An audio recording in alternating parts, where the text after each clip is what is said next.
नमस्कार दोस्तों। डेट आज की देखो 20 दिसंबर 2025 है। स्वागत है आपका एडिटोरियल डिस्कशन में। 3 इश्यूज आज हम डिस्कस करेंगे। सबसे पहले हम आर्टिकल डिस्कस करेंगे आज द हिंदू का significance of strong defence industrial base से संबंधित। फिर दूसरा आर्टिकल आज हम डिस्कस करेंगे राइट टू एजुकेशन एक्ट से संबंधित। और तीसरा आर्टिकल हम डिस्कस करेंगे सिल्वर इकोनॉमी से संबंधित। तीनों आर्टिकल अच्छे हैं, सॉल्यूशंस भी काफी ज्यादा अच्छे हैं। चलिए डिस्कशन स्टार्ट करते हैं। हमारे आज के डिस्कशन में जो फर्स्ट इंपॉर्टेंट आर्टिकल है द हिंदू का ही है, significance of strong defence industrial base. इसको थोड़ा हम हैंड रिटन वाली स्लाइड्स की सहायता से डिस्कस करेंगे। कुछ बच्चों को ऐसी स्लाइड्स बहुत पसंद आती हैं, कुछ बच्चों को नहीं भी आती हैं, तो इन स्लाइड्स की सहायता से हम डिस्कस करेंगे।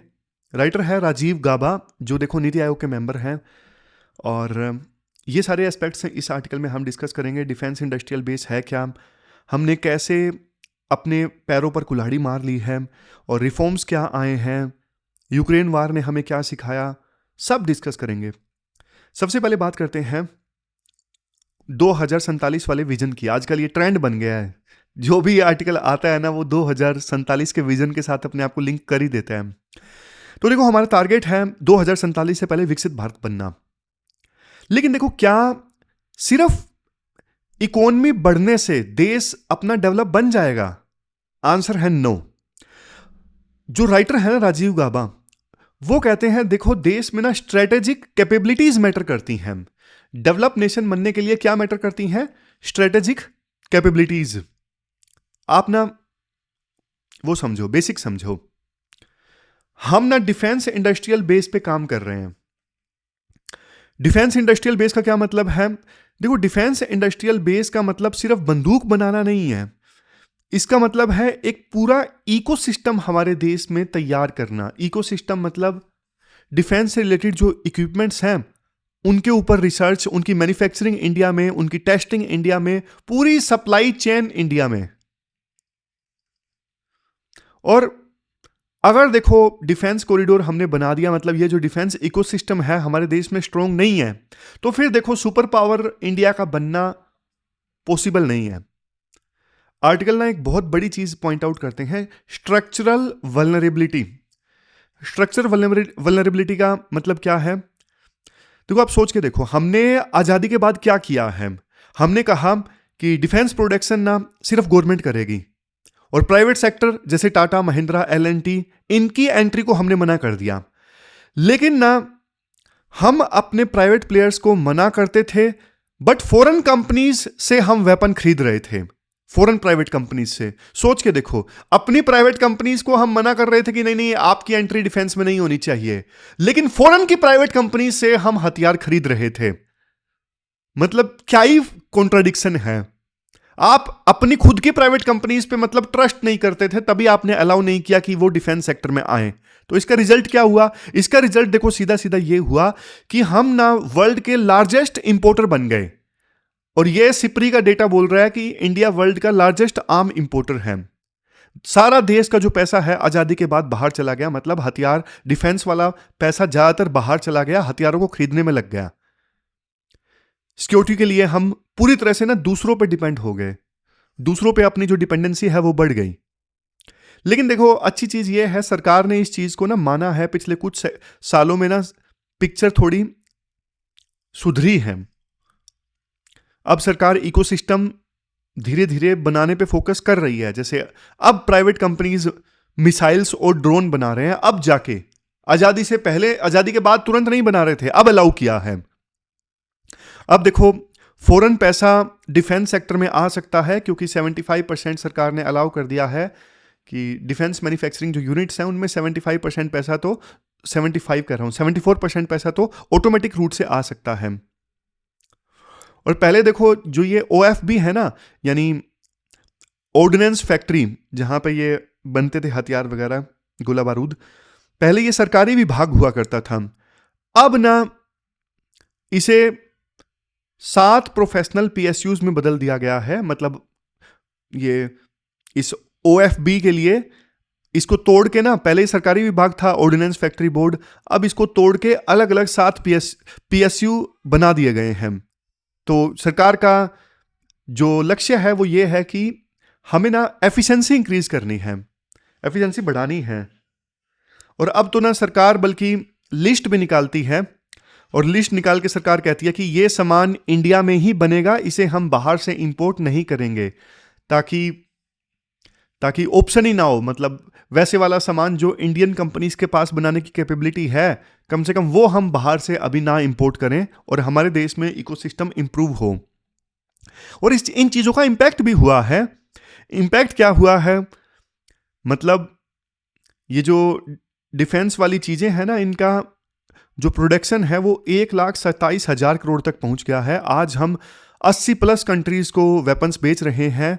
ब्रह्मोस मिसाइल बेच रहे हैं फिलीपींस को, पिनाका रॉकेट्स हम आर्मेनिया को बेच रहे हैं, जो कि अच्छी चीज़ है। ये देखो तेजस, कई सारे देशों ने तेजस लाइट कॉम्बैट एयरक्राफ्ट में भी इंटरेस्ट जाहिर किया है। अब ना इसे थोड़ा सा हम IR से कनेक्ट करते हैं, इंटरनेशनल रिलेशन से जोड़ते हैं। आज देखो यूरोप और वेस्ट एशिया में ना, आपको पता है वार चल रहा है। हाँ, आप बोलोगे सर इजराइल और हमास के बीच में तो रुक गया। अरे उनका कुछ नहीं पता, कभी रुक जाता है, कभी दोबारा स्टार्ट हो जाता है।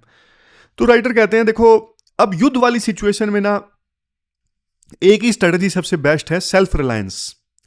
अगर आपका weapon supplier for example Russia, वो खुद वार में है, तो वो आपकी क्या मदद करेगा अगर आपका युद्ध स्टार्ट हो जाता है तो? क्योंकि रशिया खुद वार में है, वो आपको वार एक्सपोर्ट ही नहीं कर पाएगा। तो इसलिए ना हथियारों के मामले में ना सप्लाई चेन रिजिलियंस जरूरी है। एक देश से आपको हथियार नहीं मिल रहे हैं तो आप दूसरे देश से परचेज कर सको, ऐसी आपकी कैपेबिलिटी होनी चाहिए। दुनिया के सारे जो पुराने वेपन सप्लायर है ना, चाहे रशिया हो या वेस्ट हो, वो अब सैचुरेट हो गए हैं। यूरोप भी अपनी डिफेंस स्पेंडिंग जो है वो बढ़ा रहा है, उनको भी हथियारों की जरूरत है। आज अलग अलग देशों को ना कॉस्ट इफेक्टिव और रिलायबल वेपन चाहिए, और ये इंडिया के लिए मौका है। इंडिया इन देशों के लिए ना, जिनको हथियार चाहिए, उनके लिए इंडिया एक क्रेडिबल वेपन सप्लायर बन सकता है। ऐसे देशों के लिए इंडिया एक क्रेडिबल वेपन सप्लायर बन सकता है। इसके बाद देखो आर्टिकल में ना सबसे इंपॉर्टेंट पॉइंट्स आते हैं, रिफॉर्म्स 2.0। देखो अभी भी कुछ प्रॉब्लम्स हैं जिनका सॉल्यूशन राइटर बताते हैं, जैसे रेगुलेटरी कोलेस्ट्रॉल की प्रॉब्लम है। कोलेस्ट्रॉल नाम बढ़िया यूज करते हैं राइटर। देखो आज भी जो स्टार्टअप और MSMEs है ना, वो फंस जाती हैं, लाइसेंस लेने में सालों साल लग जाते हैं, क्लियरेंस प्रोसेस बहुत ज़्यादा टाइट है। या ना मैंने आपको एक एग्जांपल दिया था, जो मेरे दोस्त ने बताया था कि ना उसको ना जैसे डिफेंस प्रोक्योरमेंट के लिए ना, डिफेंस वालों ने जैसे कोई रडार मांगा है या फिर कोई चीज़ मांगी है, तो एक स्टार्टअप वाला था, अब उसने ना फोटो खींच के दे दिया, लेकिन डिफेंस वालों ने रिजेक्ट कर दिया और बोला कि नहीं आप इसकी ड्राइंग दो। तो स्टार्टअप वालों ने बोला ड्राइंग देखो पुराने समय में चलती थी, आज तो टेक्नोलॉजी आ गई है, डिजिटलाइजेशन आ गया है। ड्राइंग की जरूरत उस समय पड़ा करती थी कि जब वो कोई टेक्नोलॉजी थी नहीं। लेकिन वो लकीर के फकीर डिफेंस ऑफिशियल कहता है नहीं नहीं नहीं नहीं, रूल में लिखा हुआ है ड्राइंग लाओ तो लाओ, बिना ड्राइंग के मैं कुछ नहीं कर सकता। मेरा कहने का मतलब ये है, आज भी रिजिडिटी बहुत ज्यादा चलती है। रूल्स बनाए थे पर्पज को सर्व करने के लिए, लेकिन रूल अब ना मीन बन चुके हैं कि रूल ही इंपॉर्टेंट है, रिजल्ट जो आ रहा है वो इंपॉर्टेंट नहीं है। समझ गए? तो राइटर कहते हैं देखो प्रोसीजर्स को ना सिंप्लीफाई कर दो, हमें पॉलिसी कंटिन्यूटी चाहिए, बार बार आप रूल्स मत बदलो।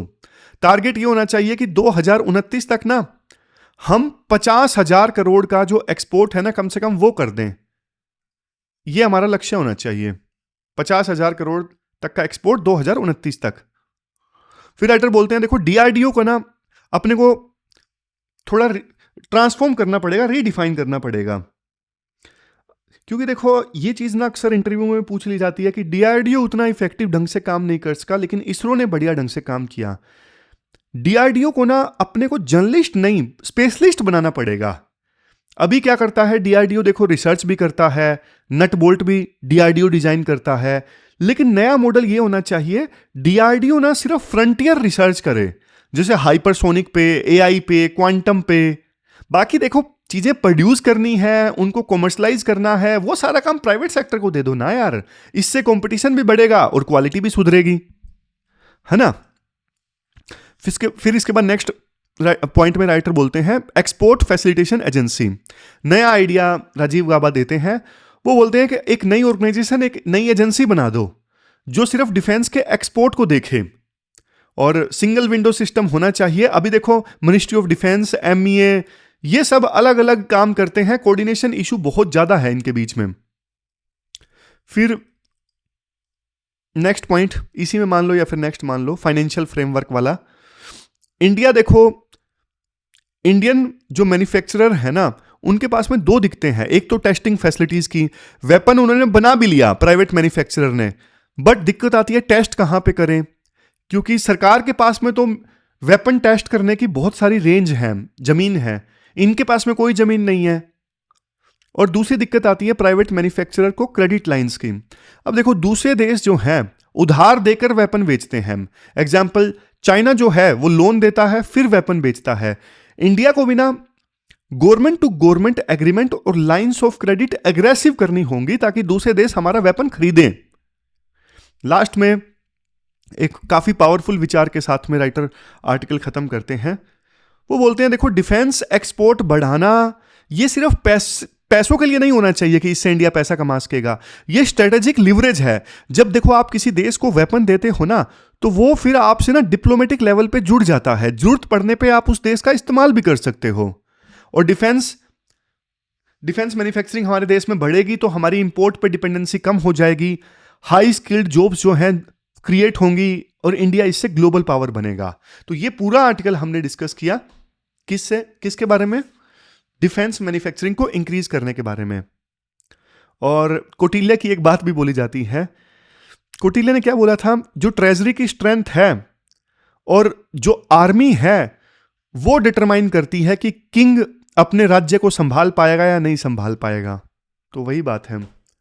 तो ये पूरा आर्टिकल हमने डिस्कस किया, चलते हैं आगे। इसके बाद नेक्स्ट आर्टिकल देखो, डेमोग्राफिक डिविडेंड ऑफ एल्डर्स से संबंधित है। देखो जब भी हम डेमोग्राफिक डिविडेंड की बात करते हैं ना, हमारे मन में क्या आता है, हमारे मन में आता है यूथ, यंग इंडिया, 15 से 29 एज ग्रुप में जो लोग आते हैं।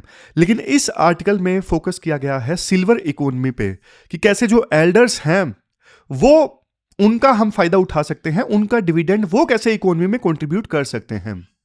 आप ना सिलेबस में जीएस पेपर 1 के सोसाइटी के पॉपुलेशन वाले टॉपिक से आर्टिकल को रिलेट कर सकते हो। सबसे पहले ना एक वर्ड यूज करते हैं राइटर, रीवायरी। रीवायरी ये कौन लोग हैं?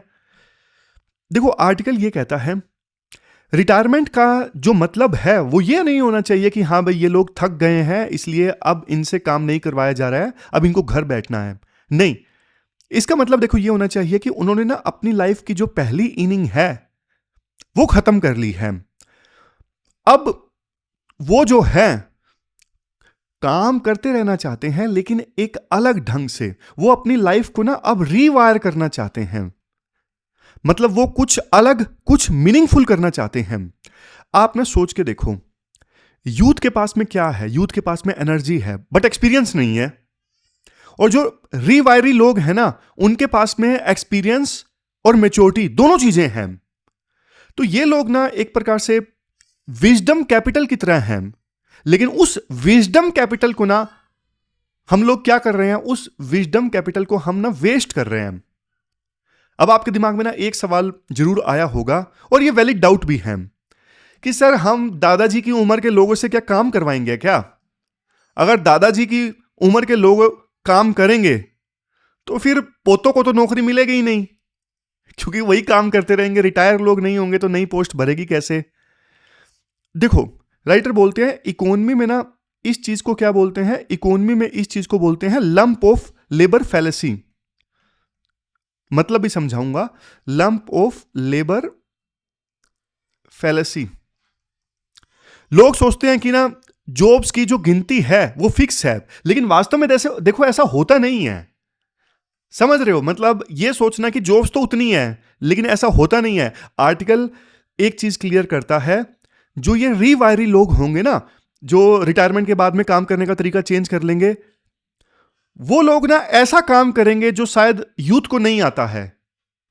या फिर देखो यूथ करना नहीं चाहता है।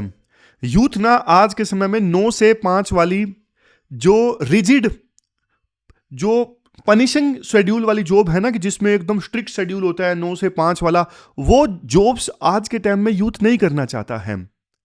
और बहुत बहुत सारे जो रीवायरी लोग हैं ना, वो देखो या तो बिलो द मार्केट वेजेस पर, या फिर इवन कई तो ऐसे हैं फ्री में भी काम करने को तैयार है कि यार टाइम पास नहीं होता, कुछ अच्छा काम कर लेते हैं, हमारा टाइम पास हो जाएगा। और स्टार्टअप्स के लिए ना ये लोग, रीवायरी लोग ना, एक प्रकार से बून हो सकते हैं, मतलब वरदान साबित हो सकते हैं। आप सोच के देखिए, एक 25 साल का सीईओ है और उसके पास में एक 60 साल का मेंटर है जो हर तरह के क्राइसिस को मैनेज करना जानता है। कितना जबरदस्त कॉम्बिनेशन है यार, आप सोच के देखिए। इसके बाद आते हैं आर्टिकल के कोर पॉइंट पे। कौन सा जो ग्रुप है वो ऐसे काम के लिए सबसे ज्यादा रेडी है? राइटर बोलते हैं रिटायर्ड डिफेंस पर्सनल जो हैं वो सबसे ज्यादा उपयुक्त हैं ऐसे काम के लिए। क्यों? क्योंकि आप डेटा देखिए, इंडिया में देखो, एक तरफ ना लाइफ एक्सपेक्टेंसी बढ़ गई है। देश आजाद हुआ था तो एक एवरेज इंसान उस समय सिर्फ देश में 32 साल जीता था, अब एवरेज एक्सपेक्टेंसी हो गई है एवरेज 70 साल। लेकिन आप ना आर्मी का स्ट्रक्चर देखोगे ना, आर्मी का स्ट्रक्चर देखो पिरामिड जैसा है। आर्मी का स्ट्रक्चर पिरामिड जैसा है, सब ऊपर नहीं जा सकते। तो आर्टिकल डेटा देता है कि जूनियर एनसीओ जो है, यानी नॉन कमीशन ऑफिसर, वो देखो रिटायर हो जाते हैं कब तक? 45 साल की उम्र में। और जो सीनियर जेसीओ हैं, यानी जूनियर कमीशन ऑफिसर, वो रिटायर हो जाते हैं 54 ईयर्स की एज में।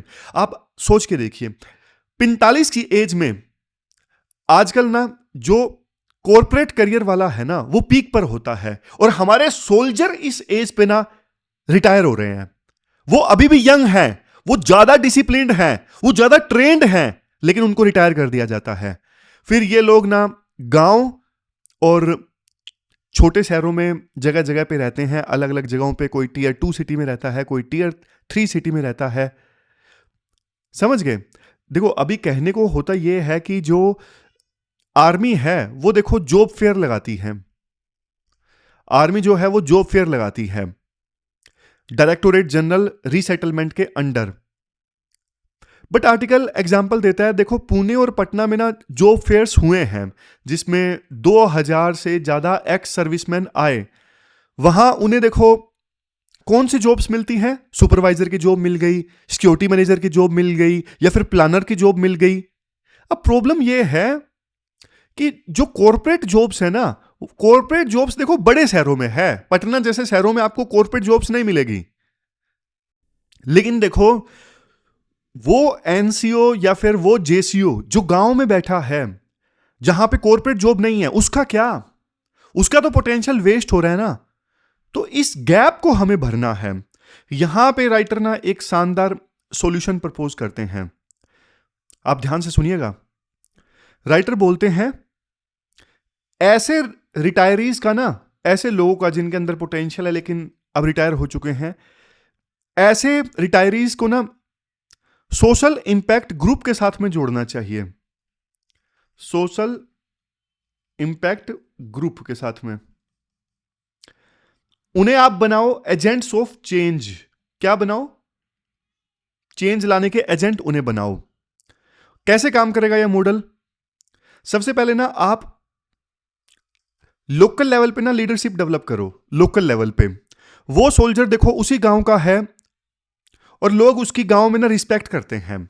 अगर देखो कोई एनजीओ गांव में सफाई, एजुकेशन या फिर कोई टेक्नोलॉजी वगैरह, कुछ भी इंटरनेट वगैरह कुछ सुधारने का काम कर रहा है ना, तो बाहर के आदमी की बात शायद गांव वाले नहीं सुनेंगे। समझ रहे? बाहर का कोई एनजीओ है, वो काम कर रहा है गांव के अंदर की एजुकेशन की फील्ड में या फिर साफ सफाई की फील्ड में, बाहर के लोगों की वो बात नहीं सुनेंगे। लेकिन शहर का अगर कोई जेसीओ रिटायर्ड है, एनसीओ रिटायर्ड है, तो लोग उसकी बात जरूर सुन लेंगे। बात समझ में आई? फौजी अंकल बोलेंगे तो क्रेडिबिलिटी बढ़ जाएगी। इसे कहते हैं हम सोशल लेजिटिमेसी। Social legitimacy. फिर आर्टिकल एक बहुत गहरा पॉइंट भी ऐड करता है। आप ना सिर्फ फौजी अंकल को मत जोड़ो, आप फौजी अंकल की ना फैमिली को भी जोड़ो, उनकी वाइफ को जोड़ दो, उनकी डॉटर को, उनकी डॉटर इन लॉ को, सबको इन्वॉल्व करो। इससे ना पूरे परिवार को भी ट्रेनिंग मिल जाएगी और ग्राउंड लेवल पे ना महिलाओं का इंपावरमेंट भी होगा, ग्राउंड लेवल पे महिलाओं का सशक्तिकरण भी होगा अगर फौजी अंकल की फैमिली को भी जोड़ा जाएगा। फिर देखो नेक्स्ट पॉइंट में राइटर ये बोलते हैं, अब देखो जो फौजी लोग हैं ना वो डिसिप्लिन में बहुत ज्यादा विश्वास रखते हैं। अगर कोई सिविलियन एनजीओ उन्हें अप्रोच करता है ना तो शायद वो शक करेंगे कि यार पता नहीं क्या मनसा है, मतलब ये एनजीओ वाले मेरे पीछे क्यों पड़े हैं। इसलिए ना जो रिटायर्ड सीनियर ऑफिसर है ना, रिटायर्ड सीनियर ऑफिसर बोले तो जैसे ब्रिगेडियर रैंक के ऑफिसर हैं, जनरल रैंक के ऑफिसर हैं, आप उनको इन्वॉल्व करो सीनियर लेवल पे, हायरार्की की लेवल पे। मतलब समझ रहे हो, कोई एनजीओ ने बोलेगा कि हमारे लिए ये काम कर दो तो वो फौजी दिमाग है, आसानी से वो लोग विश्वास नहीं करेंगे कि पता नहीं हमें क्यों बोल रहे हैं, हम क्यों बात माने इनकी। लेकिन मान लो हायरार्की में ऊपर के लेवल पे ब्रिगेडियर लेवल के ऑफिसर को इन्वॉल्व किया जाता है, जनरल रैंक के ऑफिसर को इन्वॉल्व किया जाता है, और फिर वो गांव गांव में रिटायर्ड हुए जेसीओ को बोलते हैं कि ये काम करना है अपने को, तो गांव गांव में वो जेसीओ रैंक वाले रिटायरमेंट वाले ऑफिसर है ना वो बात मान लेंगे। और यहां पे एक चीज मैं ये बताऊं, ये जो मैं बोल रहा हूं ना ब्रिगेडियर रैंक के ऑफिसर को इन्वॉल्व करना जरूरी है टॉप पे, वो भी रिटायर्ड हैं, ऐसा नहीं है कि वो सर्विंग है, वो भी रिटायर्ड हैं। समझ गए? तो मतलब ये सीनियर ऑफिसर ना ऊपर से रिमोट गाइडेंस प्रोवाइड करेंगे और स्कीम को अप्रूव करेंगे, और गांव में फिर ये जेसीओ एनसीओ लेवल के जो लोग हैं उसे इंप्लीमेंट करेंगे। जब देखो जेसीओ ये देखेगा कि ब्रिगेडियर साहब इस प्रोजेक्ट में जुड़े हुए हैं तो उसका जो ट्रस्ट है ना बहुत ज्यादा बढ़ जाएगा उस प्रोजेक्ट पे, और चेंज लाने में फिर जेसीओ और एनसीओ वाले ऑफिसर है ना वो बहुत बढ़िया भूमिका निभाएंगे, क्योंकि ये तो अपने ऑफिसर की बात बिल्कुल टालते नहीं है ना। तो ये जबरदस्त सॉल्यूशन है राइटर का। राइटर बोलते हैं देखो छोटे लेवल पे आप शुरुआत कर सकते हो, पहले पायलट प्रोजेक्ट करके देखो, कम खर्चा लगाओ, फिर जो भी चेंजेस आपको करने हैं करो, और फिर मतलब पूरे भारत में या फिर राज्यों में ये स्कीम इंप्लीमेंट की जा सकती है। एक फेमस बुक का भी जिक्र करते हैं राइटर आर्टिकल में, 100 Years लाइफ। बुक क्या कहती है, जब देखो हम 100 साल जिएंगे ना तो फिर हम 60 पे नहीं रुक सकते, हमें ना मल्टी स्टेज लाइफ जीनी होगी। और इंडिया के पास ना अभी एक मौका है कि हम ना डिफेंस पर्सनल से शुरू करें और बाद में दूसरे जो सिविलियन एल्डर्स है ना उनके साथ में भी फिर हम इस प्रकार के सॉल्यूशन इंप्लीमेंट कर सकते हैं। तो ये पूरा आर्टिकल हमने डिस्कस किया, चलते हैं आगे।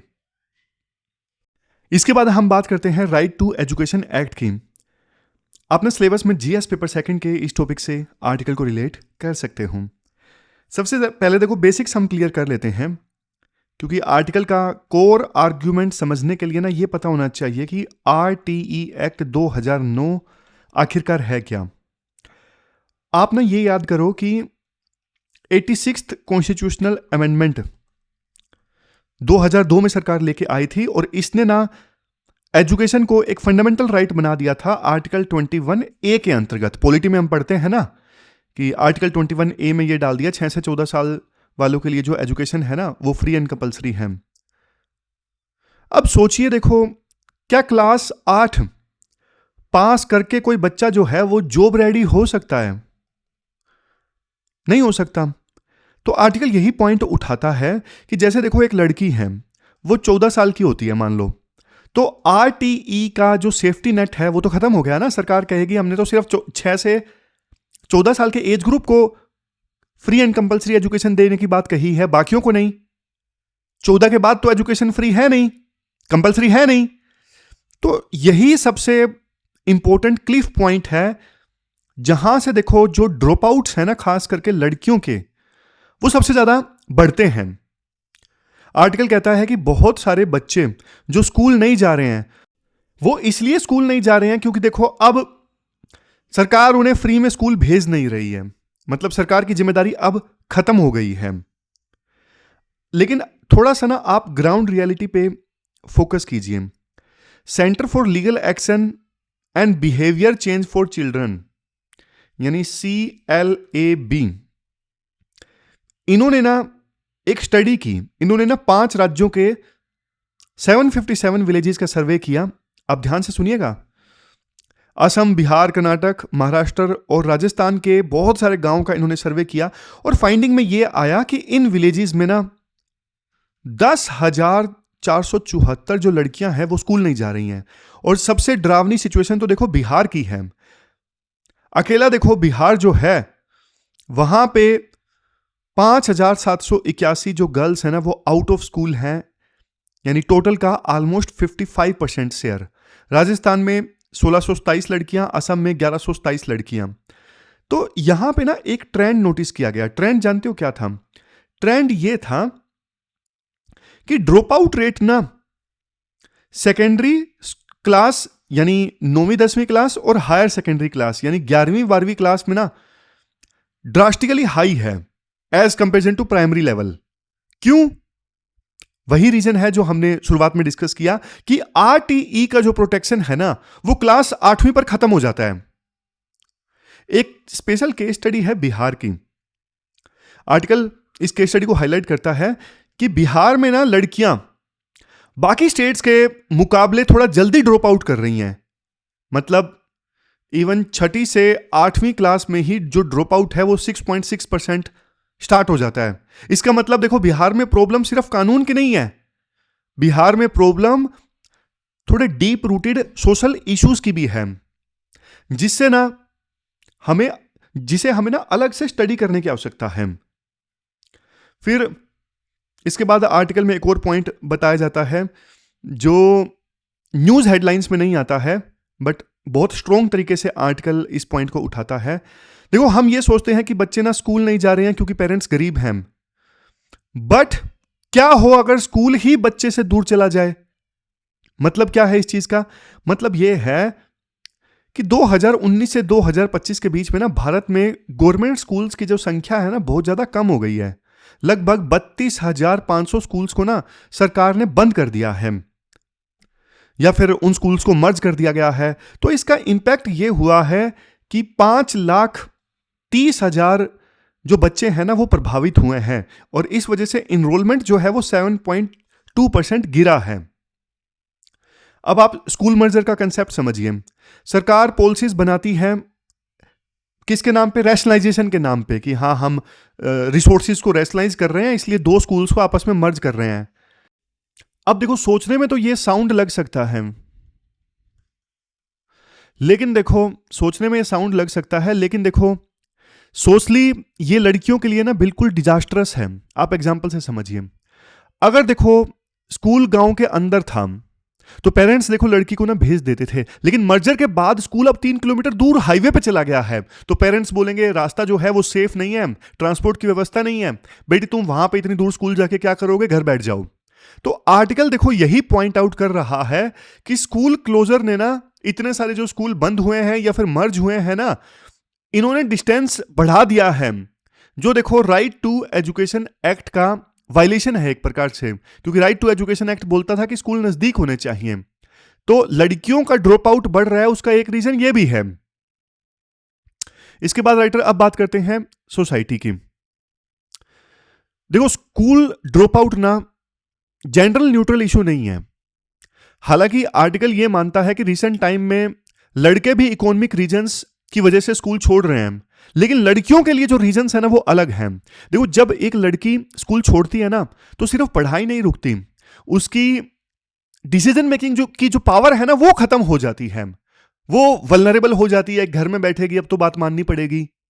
तो आर्टिकल ये कहता है 2022 से लेके 2025 में ना चाइल्ड मैरिज के जो केसेस हैं ना काफी कम रिपोर्ट कम हुए हैं, लेकिन चाइल्ड मैरिज के केसेस खत्म नहीं हुए हैं।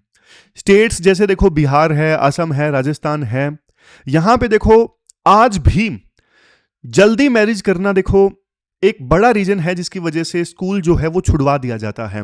आप सोच के देखो ना, 14 साल की हो गई, पढ़ के क्या करोगे, बस शादी कर दो, बात खत्म।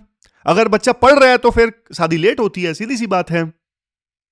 तो सर्वे ने कुछ ब्रॉड रीजन्स आइडेंटिफाई किए हैं, जैसे गरीबी सबसे बड़ा शत्रु है जल्दी ड्रॉप आउट होने का, और ट्रांसपोर्ट वाला पॉइंट तो हमने देखा ही। इसके अलावा ये सोच, मतलब कल्चरल नॉर्म्स की लड़कियां तो प्राय धन्य है, उनको पढ़ा के क्या करेंगे।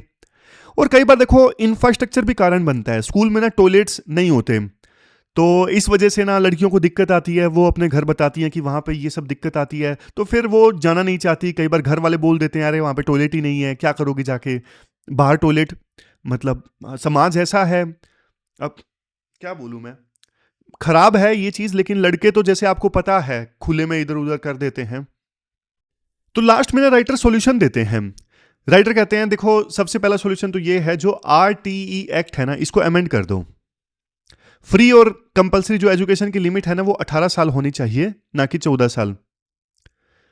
और ये इससे बल्कि चाइल्ड मैरिजेस जो है वो डिस्करेज होंगी। और वैसे भी देखो नेशनल एजुकेशन पॉलिसी जो है वो तो एजुकेशन को यूनिवर्सलाइज बनाने की बात करता ही है, समझ गए। और इसके बाद ना राइटर बोलते हैं सिर्फ ना आप टारगेटेड एडमिशन मत करवाओ, आप ना रिटेंशन पे भी ध्यान दो कि बच्चे रुके, ड्रॉप आउट ना हो, लड़कियां जो है खास करके स्कूल में टिकी रहें, समझ गए। और जो स्कॉलरशिप संबंधित स्कीम होती है ना उनको अटेंडेंस के साथ में लिंक कर दो कि अटेंडेंस आप लगाओगे तभी स्कॉलरशिप मिलेगी, अदरवाइज नहीं मिलेगी। और सच्चाई तो देखो ये है कि स्कूल अकेले ये काम नहीं कर सकते, सिविल सोसाइटी है और गवर्नमेंट है, दोनों को मिलकर ये काम करना पड़ेगा, स्पेशली उन 5 राज्यों में जहां पे हमने शुरुआत में डिस्कस किया कि सिचुएशन बहुत ज्यादा खराब है। और जो स्कूल्स बंद हुए हैं ना उनको आप एक बार रिव्यू करो। अगर मर्जर से लड़कियों का जो एक्सेस है स्कूल में रुक जाता है तो आप ट्रांसपोर्ट की फैसिलिटीज प्रोवाइड करो, और इसकी जिम्मेदारी तो देखो कम से कम सरकार को लेनी ही पड़ेगी। तो ये पूरा आर्टिकल हमने डिस्कस किया राइट टू एजुकेशन एक्ट से संबंधित। चलते हैं आगे। ये थी हमारी आज की डिस्कशन। कल मिलते हैं फिर से एक नई डिस्कशन के साथ, तब तक आप अपना ध्यान रखिए, अच्छे से पढ़िए। Thank you very much for discussion.